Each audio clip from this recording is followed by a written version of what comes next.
November hours. The River Lys, near the village of Neuchâtel. The armored regiment of the Waffen SS Panzer Division Hitlermarsch had prepared an unassailable kill zone. The broken, forgotten weapon that arrived with the reconnaissance unit that morning was the Allies' only chance against the concrete fortified positions. The SS called it the paper tube of the Americans due to its unreliable appearance.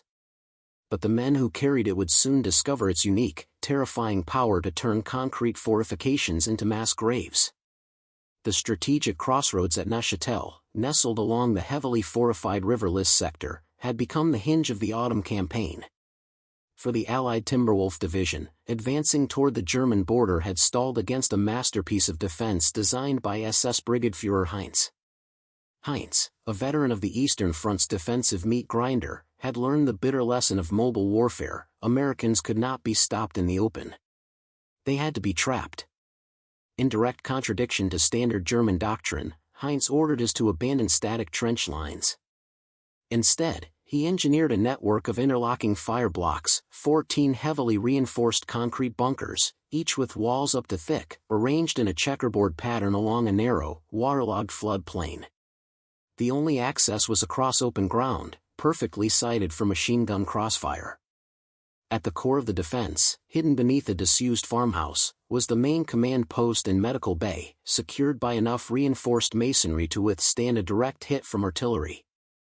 Allied assault tactics, which had worked reliably since the Normandy breakthrough, were proving catastrophic. Artillery bombardments, effective against earthworks, merely chipped the paint on the fire blocks. Tank guns from the accompanying M. Shermans lacked the punch to pierce the thick ferroconcrete at range. Frontal infantry assaults, relying on satchel charges and flamethrowers, were neutralized before they reached of the objective. The SS had built their firing apertures narrow and angled, preventing the entry of portable weapons. A week of determined fighting had resulted in over Allied casualties and zero ground gained. The commander, frustrated and bleeding manpower, needed a miracle. Intelligence reports from a captured engineer confirmed Heinz's revolutionary conclusion: the defense had calculated for every American weapon currently deployed, heavy artillery, tank guns, and portable infantry weapons. They had created a fortress that was functionally unassailable. The Japanese at Saipan had proven static defense was costly. Heinz had proven that concrete and terrain could defeat overwhelming firepower. The only weapon the SS hadn't accounted for was one the Americans themselves considered a transitional failure: the new, temperamental. The weapon brought to the front by a small group of reconnaissance engineers wasn't even formally designated for anti-fortification use. It was the T anti-tank launcher, nicknamed the Dragon's Tooth by the Ordnance Corps due to its oversized, oddly shaped warhead and notorious recoil. It was fragile, the ignition system routinely failed in damp weather, and its accuracy beyond was a joke.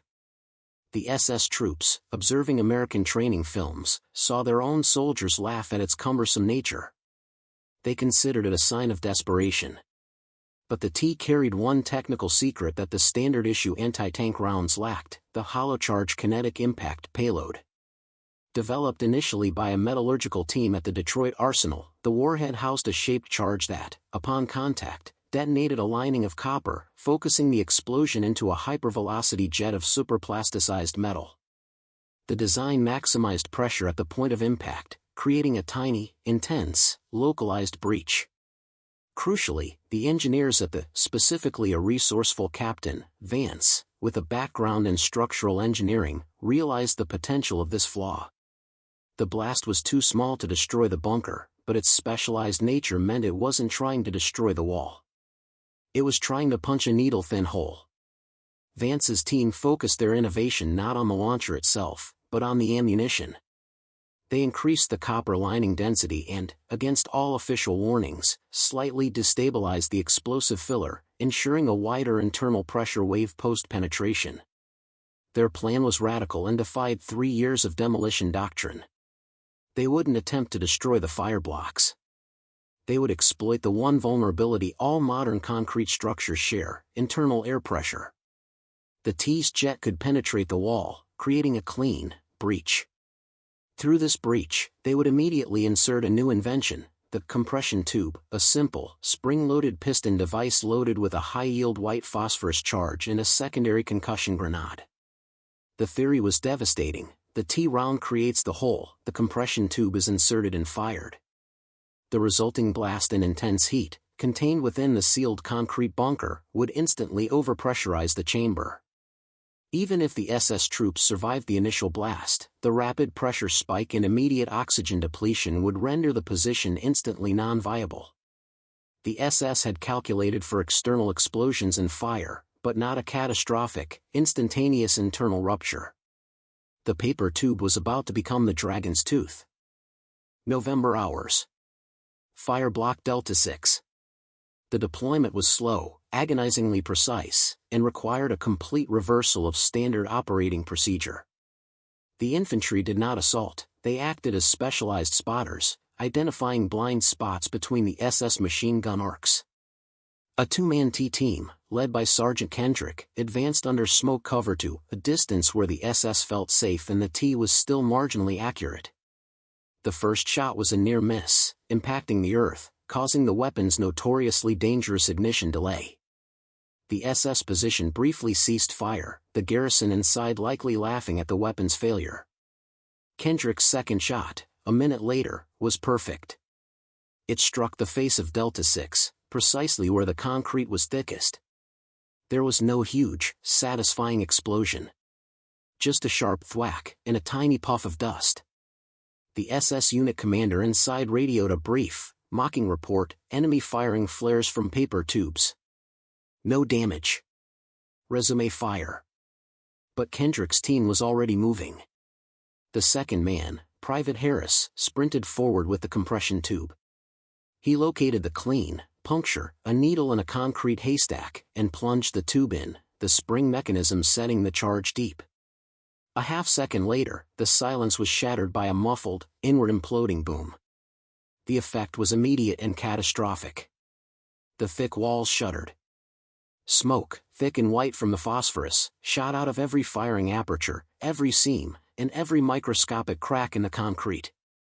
The roof of the bunker visibly bulged an inch and settled. When the clearing team cautiously approached, they found all of Delta 6 dead. They weren't killed by shrapnel or direct heat. Autopsies later confirmed massive internal trauma caused by the sudden, intense pressure spike. Their position, designed to be impregnable from the outside, had been turned into a pressurized death chamber from the inside. Over the next, Kendrick's teams, working under the cover of a sustained artillery barrage to mask the sound of the T, systematically reduced of the fire blocks. The SS radios, initially mocking the paper tubes, turned frantic. Messages intercepted by Allied intelligence documented the descent into panic. Delta 6 silenced, no sign of external fire, request explanation. Followed by, the tubes are killing us. They make the walls collapse inside. The enemy believed the Americans possessed a geological weapon, not a simple shaped charge. The psychological breakdown was complete. The defense, built on the faith of concrete, was collapsing from within. Before we jump back in, tell us where you're tuning in from, and if this story touches you, make sure you're subscribed, because tomorrow, I've saved something extra special for you. The localized collapse of the fire blocks sent immediate shockwaves through the SS command structure. Brigadier Heinz, secure below the ground, initially dismissed the reports from the field as the panic of junior officers. His defensive geometry was mathematically perfect, the positions were impossible to neutralize without heavy siege weapons. But as the radio intercepts grew frantic and then fell silent, one fire block after another, Heinz was forced to confront the reality that his unassailable fortress was dissolving. On November, a field patrol recovered the bodies of the Delta 6 garrison.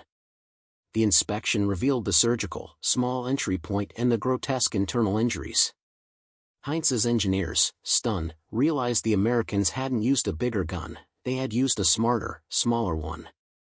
The captured Japanese doctrine on the effectiveness of portable flamethrowers had influenced their design, but the assumption was that the enemy would require large access points. They had never considered a weapon that created its own micro-breach and then exploited the environment of the bunker itself. Heinz's command post was meant to withstand anything but a direct airstrike. His defensive order, dubbed Stahlgeist, Steel Spirit, dictated that the forward units must hold at all costs, forcing the Americans to bleed out.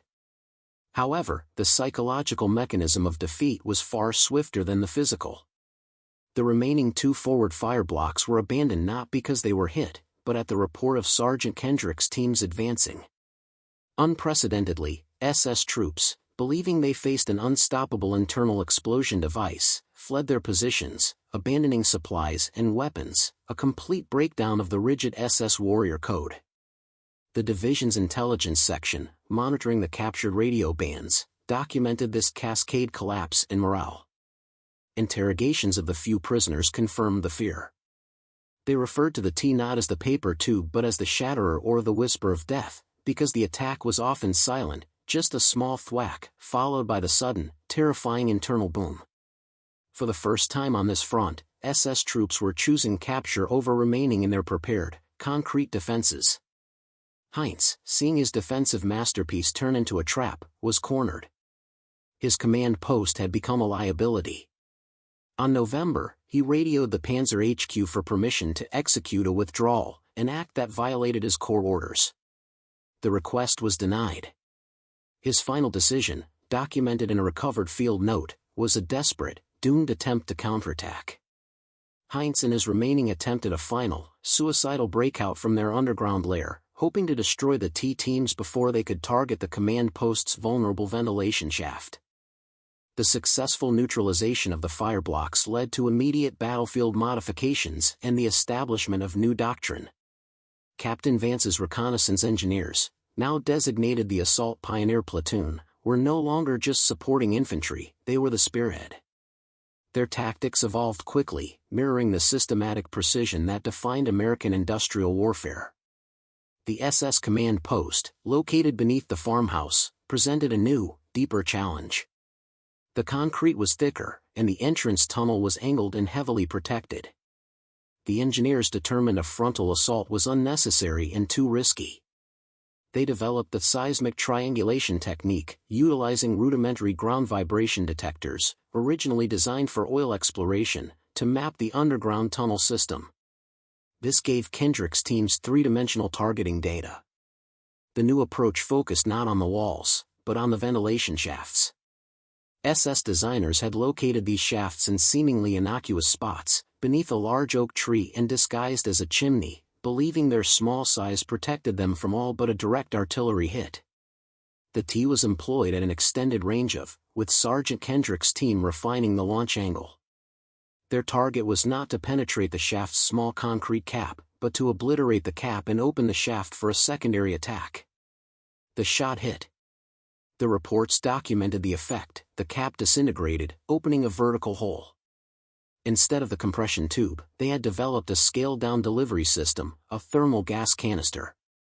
This canister, dropped down the shaft, released a superheated, rapidly expanding cloud of dense thermal gas designed to immediately consume oxygen and paralyze any personnel in the confined space. This final maneuver was swift and decisive.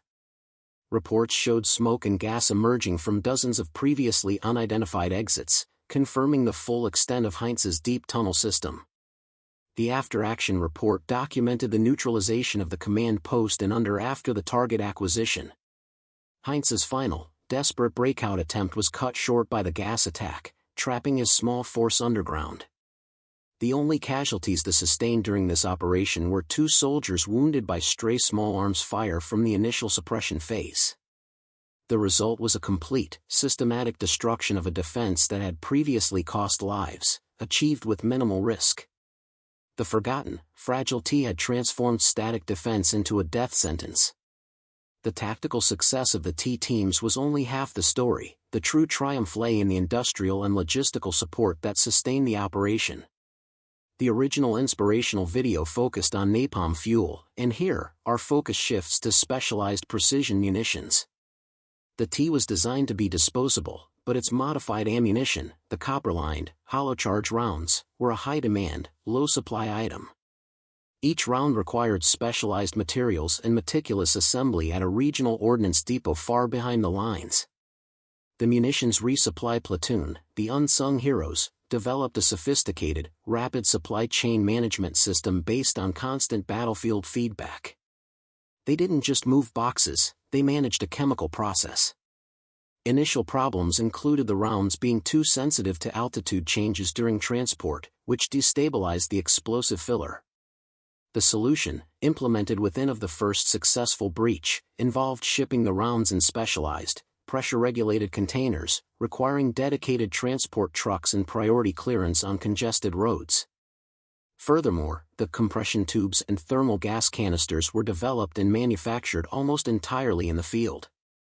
Vance's engineers utilized captured German metalworking lathes and repurposed parts from damaged vehicles to fabricate the complex piston and spring mechanisms. This was industrial adaptability at its finest, a microfactory established within of the front line, constantly refining the weapon's necessary secondary tools. Military records trace the direct lineage of this logistical innovation, the ability to rapidly produce and deploy highly specialized munitions for niche tactical problems. The Japanese had faced America's overwhelming industrial capacity in the form of tanks and planes. Heinz faced it in the form of precision, localized engineering and logistics. A single fireblock might consume T rounds and compression tubes. Sustaining the systematic reduction of the entire sector required thousands of these specialized, handmade items. Post-war analysis confirmed that the SS supply chain, based on centralized production and slow, rigid delivery, could not match this American localized industrial response. Heinz's defensive genius was negated not by the power of the initial shot, but by the guarantee that the shot would arrive exactly when and where the infantry needed it, perfectly calibrated for the target. The victory belonged to the planners and the truck drivers as much as the gunners. The psychological impact of the T and the compression tube on the SS defenders was profound, extending far beyond the physical trauma. It was a weapon of architectural betrayal. For the SS troops, their faith rested in the thick, cold concrete that promised invulnerability. The T didn't just defeat them, it turned their sanctuary into an inescapable coffin. Post-war interrogations of the surviving SS soldiers revealed a persistent sense of disbelief and terror. One survivor testified that facing artillery was war, as we understood it. You hear the shell, you hide, you survive. But the T was different, you hear a tap, and then the air itself tries to kill you. The wall, your friend, becomes the enemy. The weapon contradicted their entire concept of military service and survival. This led to the unprecedented surrenders. In previous engagements, SS units were known to fight to the last man. At the River Lys, they were a direct result of the psychological defeat, confirming the American intelligence assessment that SS units were choosing preservation over death when faced with the internal collapse mechanism. For the American troops who operated the weapon, the experience carried a unique moral burden. Military chaplain reports documented increased requests for counseling from Sergeant Kendrick's teams. Unlike artillery fire or conventional tank combat, the T operation was intimate and surgical. The crew knew they were effectively sealing men alive within a confined space. This duality, the knowledge that the weapon saved countless American lives while inflicting a terrifying, inescapable death, created a moral complexity that haunted the gunners long after the war. The after-action review acknowledged the moral ambiguity. The weapon system was decisive in reducing casualties on our side, but the nature of the kill was deeply distressing to the personnel involved. This psychological cost must be factored into future doctrinal development. The legacy of the T at Neuchâtel was therefore not just a tactical footnote but a lesson in psychological warfare. The Germans had designed a defense based on physical strength, the Americans defeated it by developing a weapon that destroyed the defenders' mental fortitude, the belief that any place was safe from American technology. The ridiculed paper tube had become the symbol of technological dominance that rendered courage meaningless. The battle for Neuchâtel ended on November, after 6 days of combat following the T's deployment. The immediate lessons learned were integrated into the Allied advance across Europe. The T, previously destined for obsolescence, was immediately prioritized for production, with the hollow charge round becoming standard issue for anti-fortification teams. The assault pioneer platoon's seismic triangulation technique became a mandatory subject in engineering schools. The strategic consequences were massive. The breakthrough at Neuchâtel eliminated the hinge of the German defense on the River Lys, allowing them to advance in the following week, shortening the campaign in that sector by months. Joint Allied estimates indicated that the T and its modified tactics prevented potentially thousands of Allied casualties, based on the initial expected loss ratio of per position. The General Staff's post-war assessment of the operation concluded that the T demonstrated a fundamental truth of industrial age warfare: technological adaptability multiplied by logistical precision equals victory, regardless of human courage. Heinz's men possessed the courage, but they could not overcome the small, localized industrial machine that manufactured, delivered, and innovated the perfect counter-weapon in real time. Today, the fields near Neuchâtel, now returned to their French name Neufchâteau, remain quiet. The concrete fire blocks, deemed too costly to dismantle, stand as permanent, scarred monuments. Some still show the tiny, perfect holes, testimony to the moment a seemingly broken, derided weapon fired a surgical shot that turned an unassailable fortress into a pressurized tomb. The story of the T serves as a counterpoint to the more famous weapons of the war. It was not the biggest or loudest weapon, but the one that was most adaptable. The SS believed their walls were the strongest in Europe. They discovered that when technology flows through tunnels like water or exploits the physics of confined space, all positional advantage is negated. The victory at the River Lys confirmed that in the face of relentless American industrial ingenuity, warrior spirit alone was not enough. The extensive documentation regarding the T and the Neuchâtel operation now resides within the National Archives, providing a complete picture of how a transitional, often ridiculed weapon became a decisive force. War diaries from the division, after-action reports, and technical assessments provide detailed operational records that highlight the T's unique success. The Marine Corps' official history credits the flame-throwing tank as the significant innovation of the Pacific. For the European theater's breakthrough battles, military historians now recognize the hollow charge anti-fortification doctrine as the key technical innovation that fundamentally altered infantry versus bunker tactics. Crucially, the identity of the inventor of the decisive tactical element, the compression tube, was almost lost to history. While the T was a standard ordnance project, the rapid, field-expedient modification that made it lethal was the brainchild of Captain Vance, the structural engineer mentioned earlier. Post-war testimony from Sergeant Kendrick confirmed Vance's relentless drive. Vance recognized that engineering was not about brute force, but about exploiting weaknesses in materials, the tiny crack, the vulnerable air pocket. Vance's philosophy, documented in a single surviving technical journal, was simple: the enemy builds a structure to fight our artillery, they forget that the structure itself becomes a sealed container for whatever we put inside.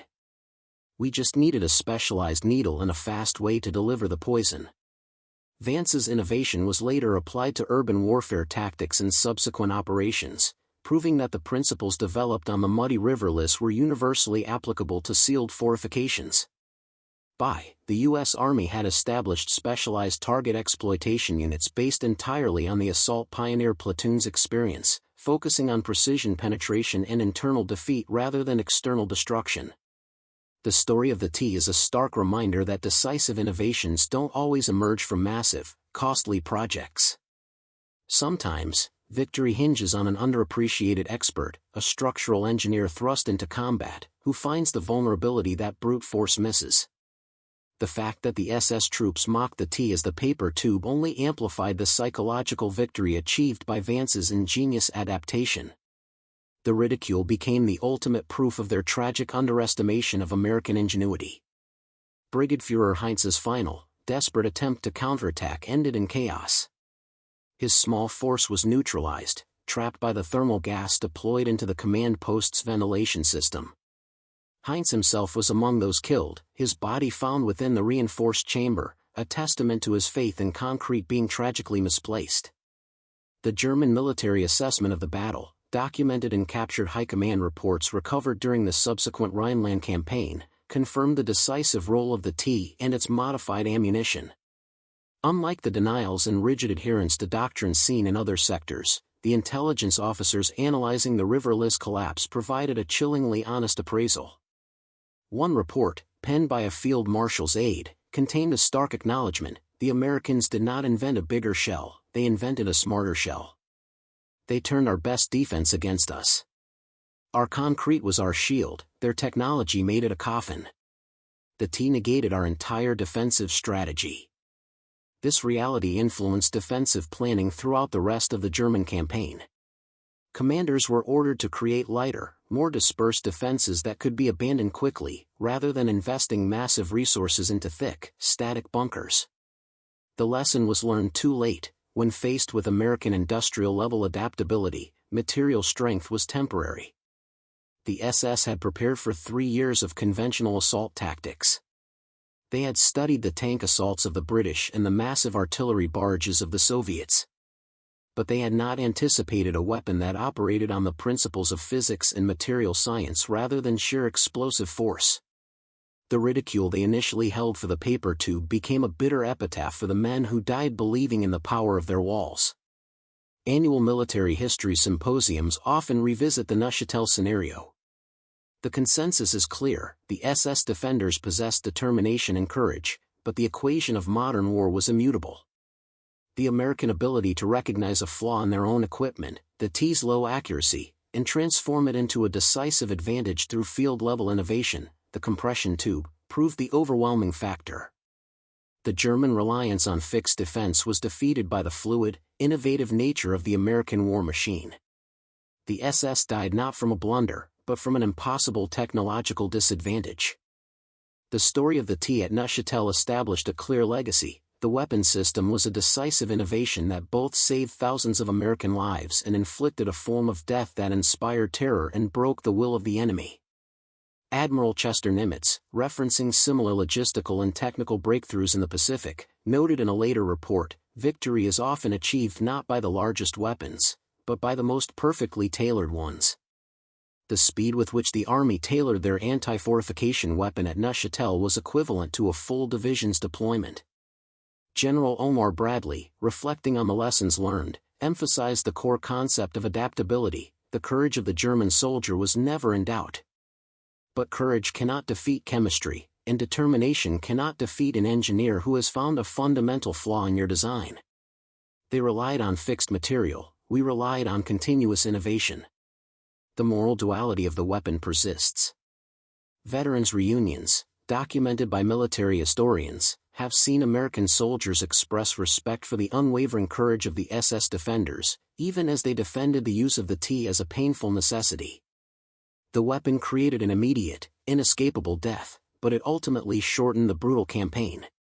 The T proved a fundamental truth of industrial-age conflict: technological superiority could overcome human courage and determination when the disparity became overwhelming, especially in niche tactical applications.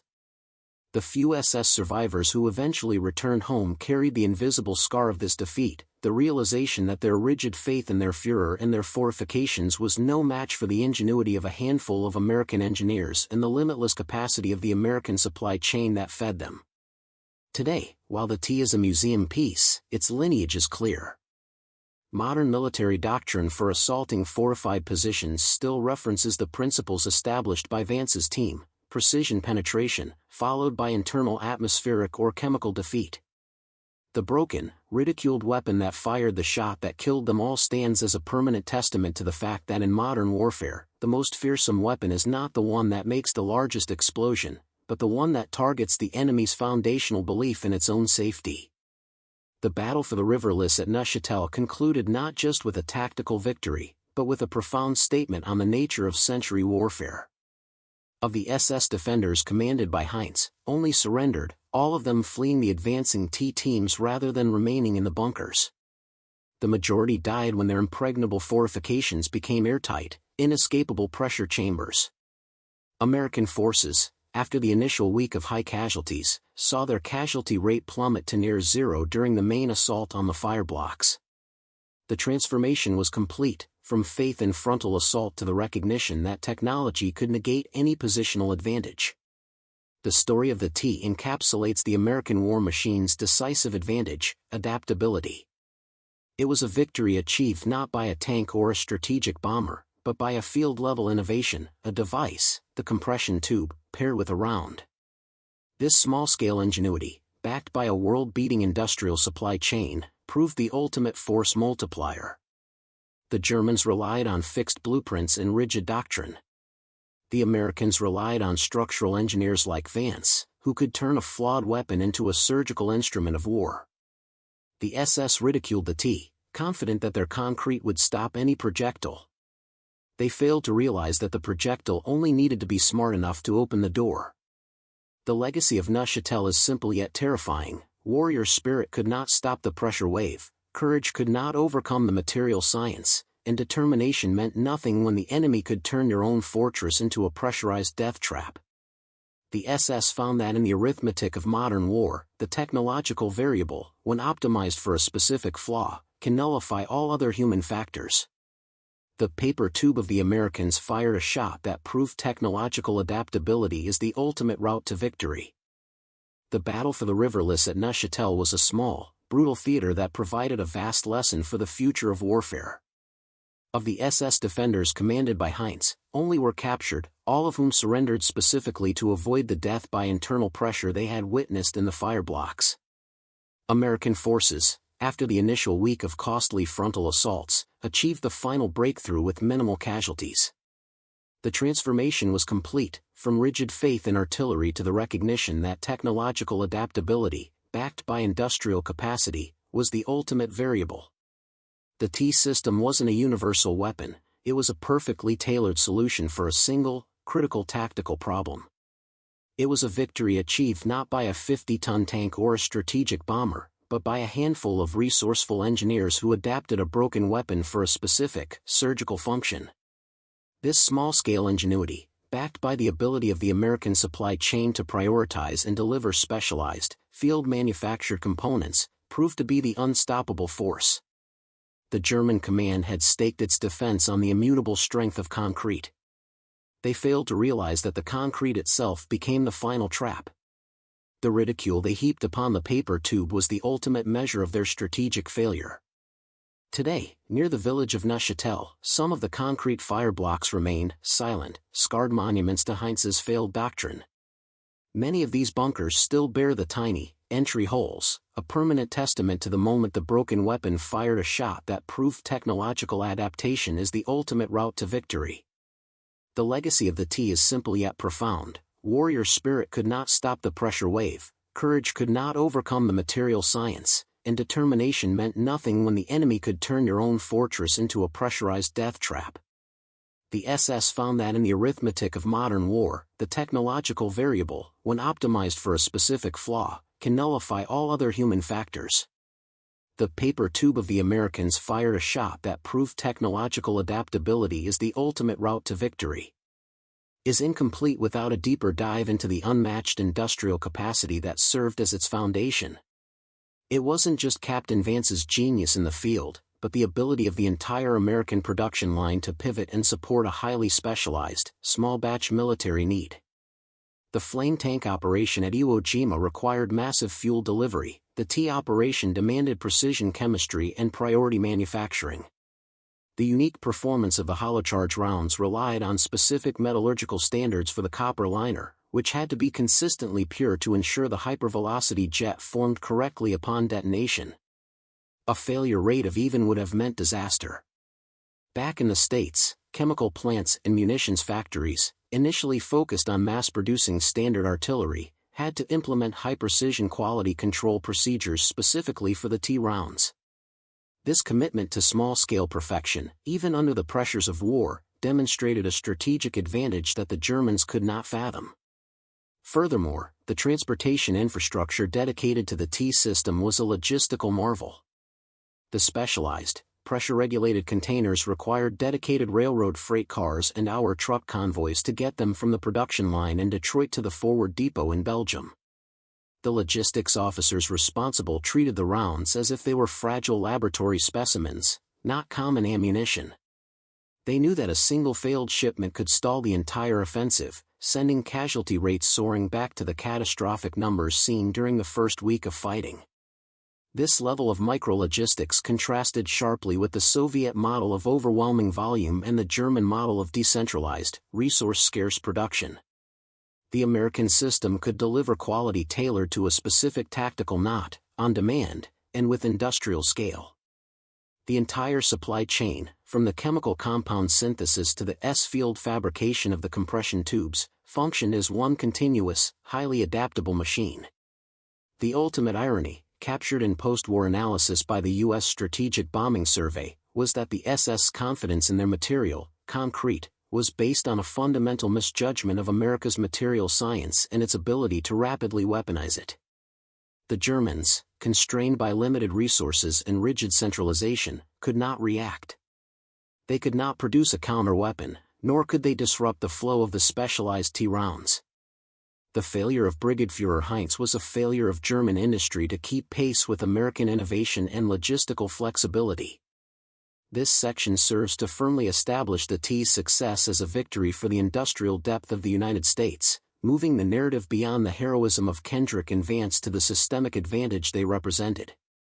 The intimate nature of the T system, penetration followed by immediate, internal defeat, raised immediate and lingering ethical questions among Allied staff. Unlike explosive force that offered the randomness of survival, the compression tube and thermal gas canister delivered a near guarantee of death or incapacitation within a sealed space. This specific mode of warfare became a key discussion point in military chaplain reports and post-war legal reviews, similar to the moral stress caused by flame tank operations. Military chaplains serving the division noted that while the soldiers were grateful for the life-saving nature of the T, they struggled with the concept of sealed death. It lacked the perceived cleanliness of a bullet or the distance of artillery. Sergeant Kendrick himself, in later testimony, described the experience as hunting vermin in their holes, a necessary but deeply unsettling psychological burden. The knowledge that they were turning a place of shelter into a sealed pressure cooker was the source of considerable moral fatigue among the pioneer platoon members. The captured SS soldiers, as detailed in interrogations, frequently pleaded that they had been subjected to an inhumane weapon.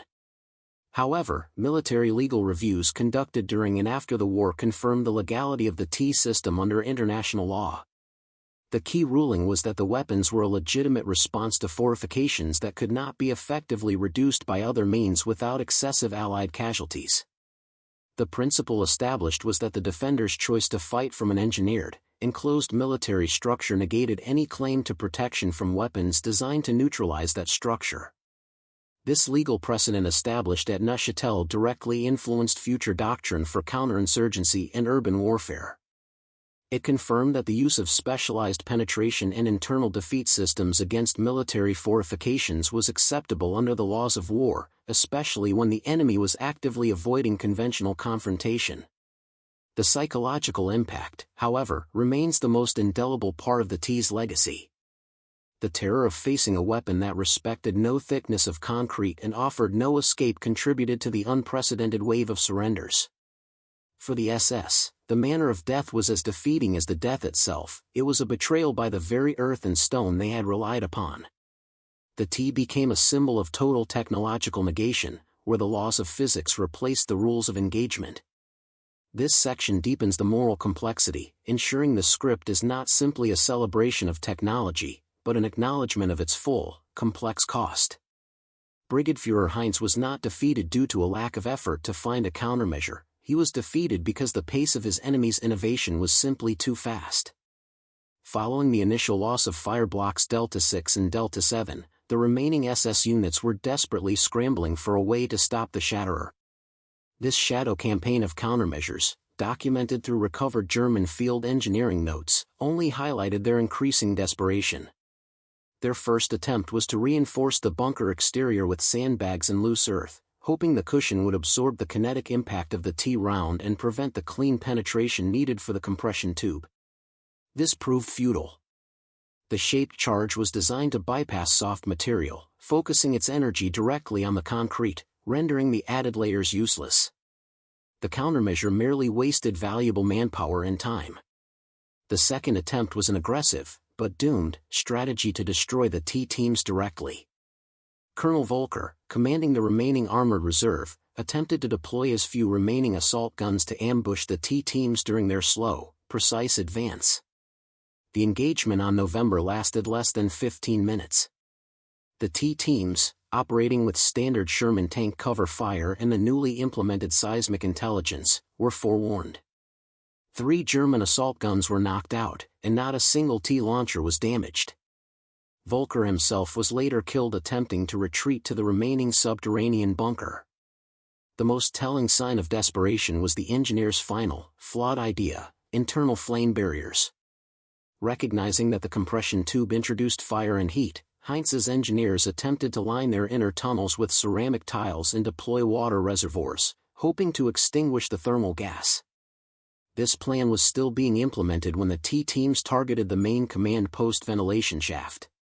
The plan was a massive waste of resources and utterly ineffective against the oxygen-depleting thermal gas. The crucial failure was one of intelligence and doctrine. The SS were still trying to fight the last war's threats, explosions and direct fire, while the Americans had moved on to fighting the science of the structure itself. The Germans' attempts at reinforcing their defenses were merely attempts to build a stronger cage against a key that was already cut. The Shadow Campaign was a race they were doomed to lose, serving only to burn through their remaining reserves of manpower and material. The American industrial engine could innovate faster than the German army could react. Captain Vance's work did not end at the River Lys. His systematic methodology for target exploitation became a cornerstone of post-war military modernization. The success of the T system demonstrated that niche, adaptable weapons were often more decisive than mass-produced generic ones. Following the cessation of hostilities, Vance was tasked with leading the Army's newly formed Specialized Ordnance Development Section. The lessons from Neuchâtel were immediately applied to the problem of destroying Soviet-style concrete fortifications anticipated in the Cold War. The result was a direct lineage of weapons that focused on precision breach and non-explosive internal defeat.